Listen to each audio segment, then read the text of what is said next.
we're still reliving the excitement of that Mariners win. And how do you do that without talking about the hero of the game? Tie game in the 15th, Jorge Polanco makes it a walk-off win. It was his 7th trip to the plate and only hit, but only one that mattered. Polanco signed a deal to return to the Mariners last offseason, a deal he's happy he made. I'm very thankful. Glory to God, you know, he knows I wanted to be here. This is a special group, like I said before. There is a lot of really good guys here and really good people. I just wanted to be back here, you know. I had a tough time, and this thing always keep in touch with me, and I'm glad I'm back here. Polanco makes quite the case for MVP of the series after this one. He hit 2 home runs in the Mariners' 3-2 game to win. And here's a look at some of the other top performances from the ALDS. Cal Raleigh led the team in a batting average and runs batted in, while Polanco and Julio Rodriguez each had heroic moments in the series. Closer Andres Munoz was ice cold, appearing in 4 of the games and never allowing a hit or a run. Wow, so epic. You know, they call them the 12s at Lumen, and the fans at T-Mobile provided quite the help last night. Let's send it back out to our MVP, Nikki Torres. We love the fit. Nikki, how are the fans feeling after the win? Abby, good morning. I mean, I hope everybody is recovering well, because I can tell you I watched from home last night on my TV. I was exhausted. I have no idea how these players can do it for 15 innings.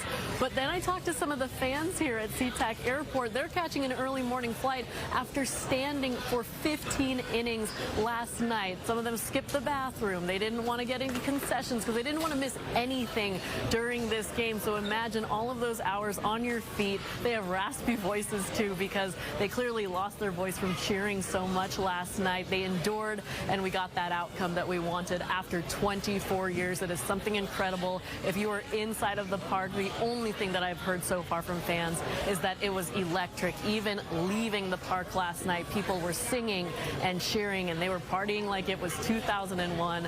I did speak with a man who was lucky enough to get the day off yesterday from his bosses. He actually lives in Montana. Here's what he had to say about being in the park last night. It was truly an emotional roller coaster, one that he would love to relive over and over again. Brought me to tears. It really brought me to tears. I was too young to remember 95, and 2001 I was about 8 years old then, and this one, oh my God, this is the greatest experience ever. Can I give a shout out to my dad and my brother, my mom? I love you guys.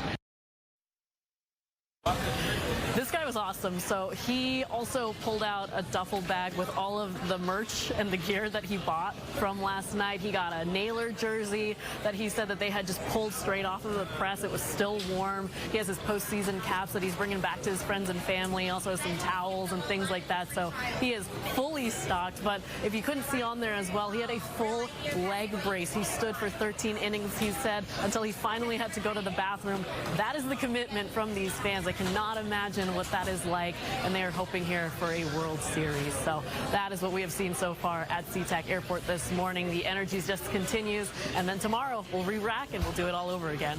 We're live at Sea-Tac Airport. I'm Nikki Torres, Fox 13 News. Back to you guys in studio.